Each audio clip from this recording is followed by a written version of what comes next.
Welcome back in. It's another episode of Bleav in Vikings with Wobby. I am your host, Mike Wobschall. Excited to be with you for the next 30 minutes or so as we talk Minnesota Vikings with training camp officially underway. 2024 Minnesota Vikings training camp from TCO Performance Center in Eagan, Minnesota has begun. It ceremoniously starts with the season opening press conferences from the GM and the head coach, and then media availability for other players. And then there are some formalities that happen to kick training camp off. You've got rookies reporting early, veterans reporting later. Everyone gets into the building.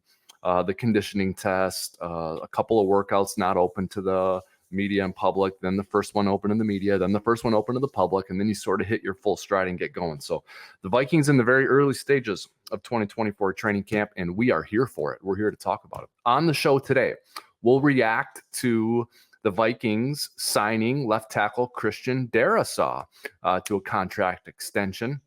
We will talk about a prediction I have for the Vikings offensive line as we stay on the topic of the big men up front on offense. And then we'll close the show by reviewing some ways all of you can interact with me and with the show on social media and via email. So excited to get to all of that. I thought first, though, I wanted to take a look at a couple of clips from the aforementioned press conference by GM Kwesi Adolfo-Mensah and head coach Kevin O'Connell. Now, Adolfo-Mensah and O'Connell opened the press conference talking about something much more somber and sad than the start of an NFL season. They addressed the passing of cornerback Kyrie Jackson, which happened earlier this month, tragically in a car accident with two of his high school teammates.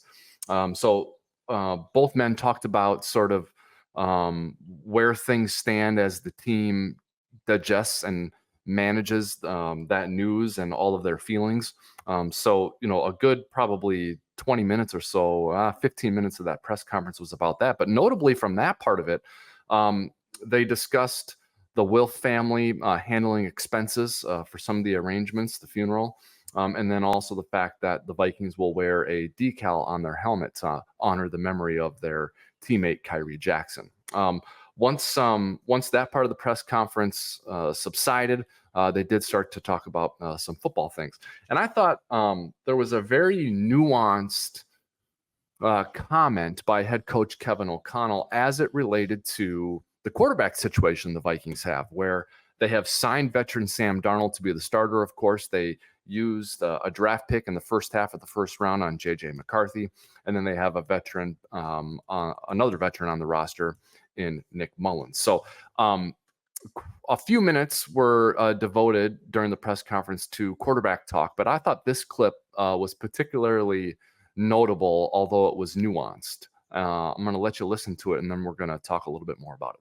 I think there's enough reps to do that, and I wouldn't discount Nick Mullins' experience in our system over these last couple of years to maybe where he doesn't quite necessarily need the volume of work to still be ready to go if called upon during the season. So I think that's the way we've kind of philosophically put together the room, knowing how important JJ's development plan is and how he's attacked it. And really, I also don't want JJ to feel like he's got any kind of preset ceiling or floor to where he's at. And that's the excitement that I know he feels showing up to go to work every day. And he's had, like I said, he's had a great offseason and a great summer leading into this. He's ready to go. And Sam got off to a really great start in the spring, and I'm looking forward to him to really take that momentum and start running. So the key part to me in that clip was don't discount Nick Mullins' experience as a factor in what is a bilateral situation here for Kevin O'Connell and the Vikings at quarterback. The bilateral nature is defined by this. A, get Sam Darnold ready to be the starter, to lead this offense in 2024, to score a bunch of points, and effectively use a really impressive collection of weapons at the disposal of Kevin O'Connell and the quarterback.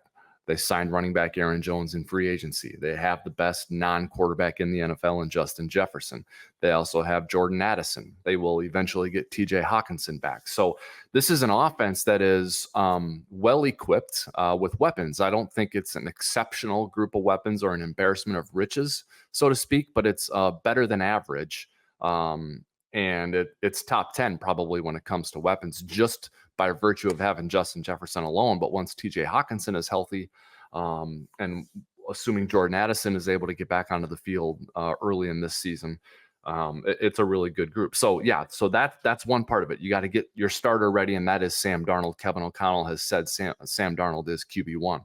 But the second thing, and really the more important thing long term, is the development of rookie JJ McCarthy into the franchise quarterback, which clearly is the design, and is the team's optimal outcome is that JJ McCarthy ends up being the starter. And the question is, when is that going to happen? And Nick Mullins is key in that development, because there are only so many reps to go around during practices, during training camp practices, and then especially once you get into the regular season. So as a head coach and offensive coordinator, you have to divvy up those reps among your quarterbacks. And you obviously want to get the starter ready so he gets the most. But then it's important that your backup is ready to go, because he's literally one snap away from having to play. The Vikings know that more than any other, because they played 14 quarterbacks last year because of injuries. So, and, all NFL teams know that. I Bleav there were 65 or 66 different starting quarterbacks last year. So you have to have a good backup and a solid backup plan in place. Nick Mullins is that. But the fact that Nick Mullins is experienced in this offense, and particularly in this offense with the Vikings under Kevin O'Connell, is a really big advantage for Kevin O'Connell and offensive coordinator Wes Phillips as they parse out reps, because they will be able to give Mullins fewer reps than you would typically give to the guy you've identified as your most likely backup because of Mullins' experience. So now they've got an extra allocation of reps that they can divide between Darnold and McCarthy.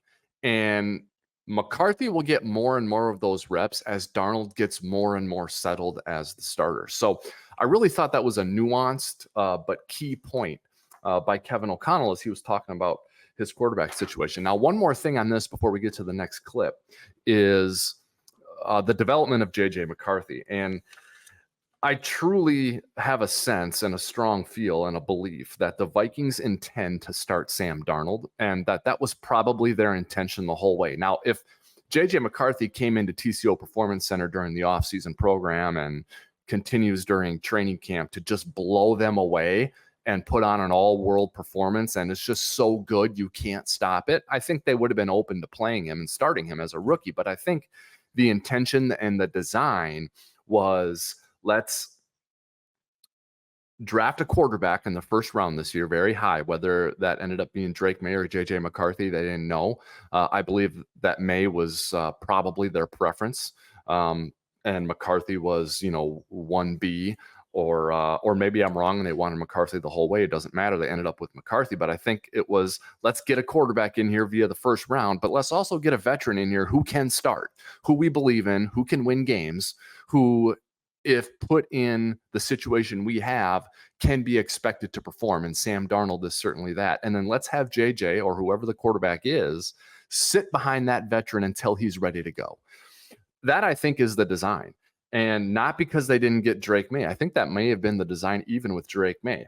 And so to me, the first significant landmark, or the next significant landmark for JJ McCarthy in his arc as Vikings franchise quarterback, is the point where Kevin O'Connell feels he can designate McCarthy as his backup, put him at number 2 on the depth chart, and then go to him if Darnold is injured, if Darnold falters, or if the game is a blowout, it's out of hand, you need a quarterback to finish it out, it's McCarthy. When that, to me, is the next most significant landmark. So what I'm envisioning is, a Monday or a Tuesday during the season, week 4, week 5, week 7, week 10, whatever it might be. It's a Rappaport, Schefter, Tom Pelissero report that Vikings are pleased with JJ McCarthy's development. Head coach Kevin O'Connell contemplating making him the backup for next week's game. That to me is the next significant landmark and would represent a natural next step in the optimal path or arc here for McCarthy, which is sit behind Mullins and Darnold year 1, watch it unfold, no pressure to play. Darnold's not looking over his shoulder. And then the 24 season concludes. You go into the offseason with the intent to build up your defense, build up more protection on the offensive line, give the offense more weapons, and hand the reins over to JJ McCarthy when the 2025 offseason program begins. So that to me is the optimal arc for JJ McCarthy. And those are my thoughts on the important and nuanced commentary from head coach Kevin O'Connell as it relates to Nick Mullins and his role in the bilateral proposition the Vikings have here at quarterback with getting Sam Darnold ready to be the starter and getting JJ McCarthy developed as the next franchise quarterback. All right, now we move on to the second clip I wanted to share with you today. We stay on the offensive side of the ball for the Minnesota Vikings, and we talk about tight end TJ Hockenson. TJ will begin training camp on the PUP list.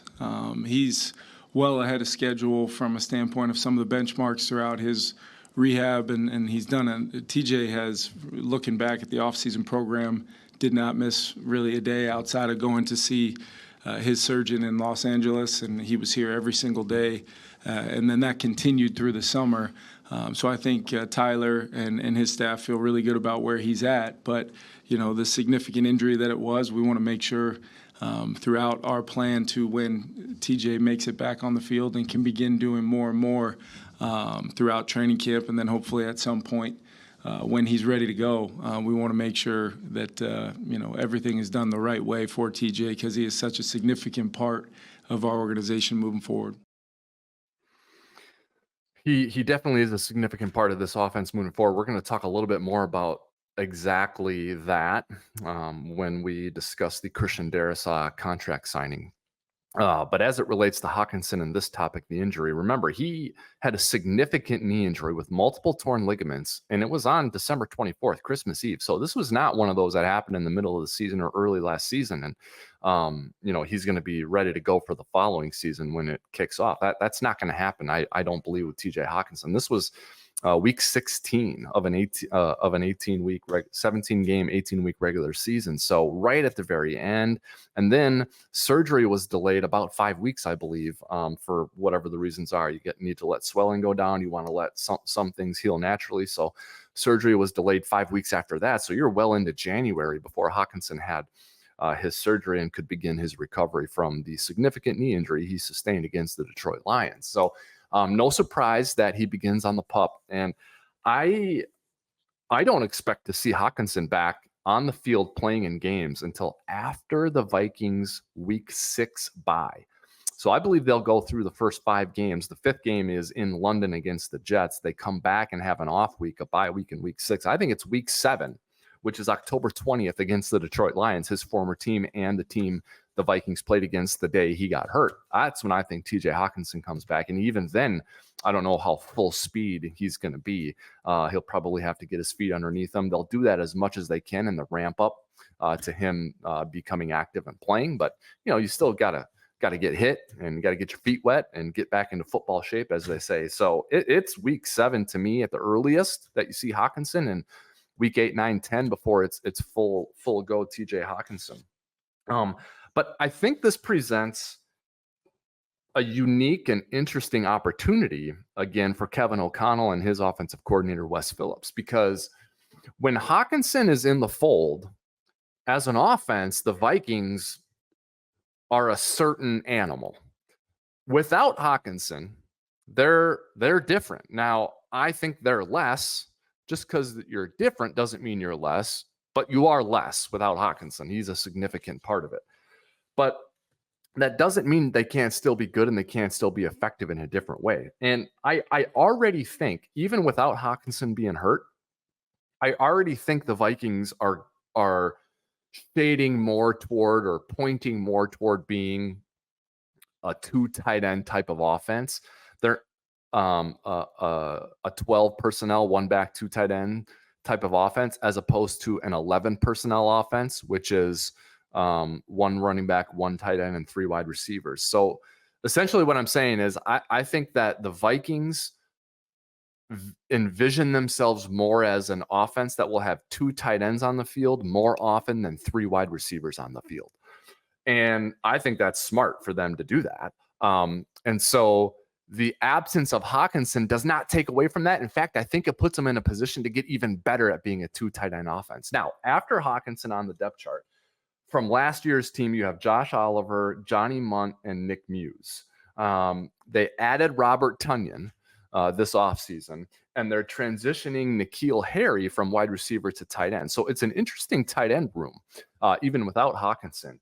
And I think the presence of Oliver, who's one of the best number 2 tight ends in the NFL and one of the best blocking tight ends in the NFL, but the presence of Oliver, Munt, and Muse, and then the addition of Tonyan really gives them an opportunity to have 2 tight ends on the field and not be weak in that spot. Those are good, solid tight ends to have in running formation and run sets with 2 tight ends. So the Vikings are going to experience this all of training camp, all of the preseason, and for, I Bleav, the first 6-7 games in 8-9 weeks of the regular season. So they're going to get pretty damn good at operating without Hockenson and operating as a 12 personnel offense, a 22 personnel offense, an occasional 13 personnel offense.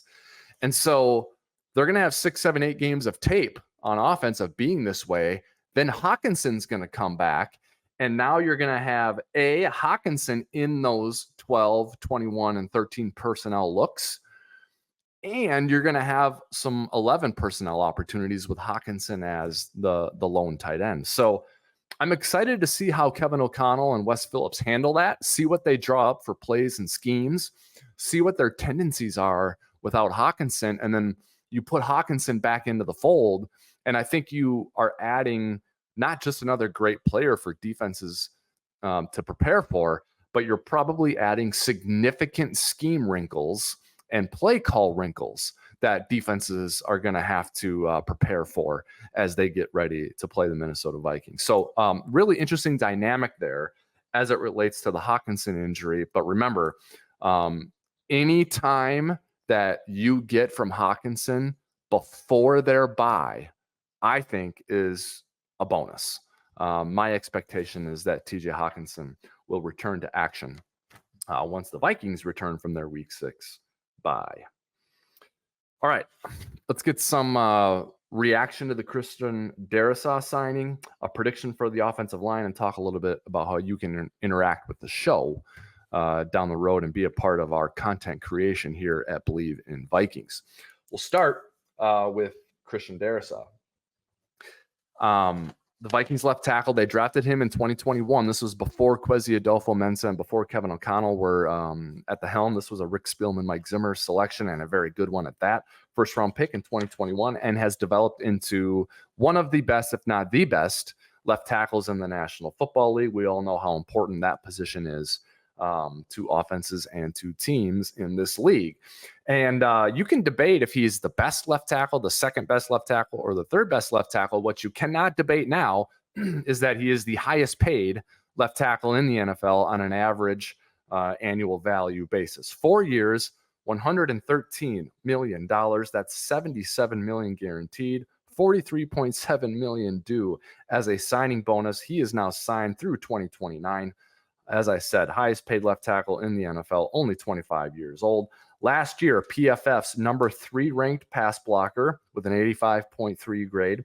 And last year, PFF's number 4 overall offensive lineman at 85.1 in terms of a PFF grade. Now,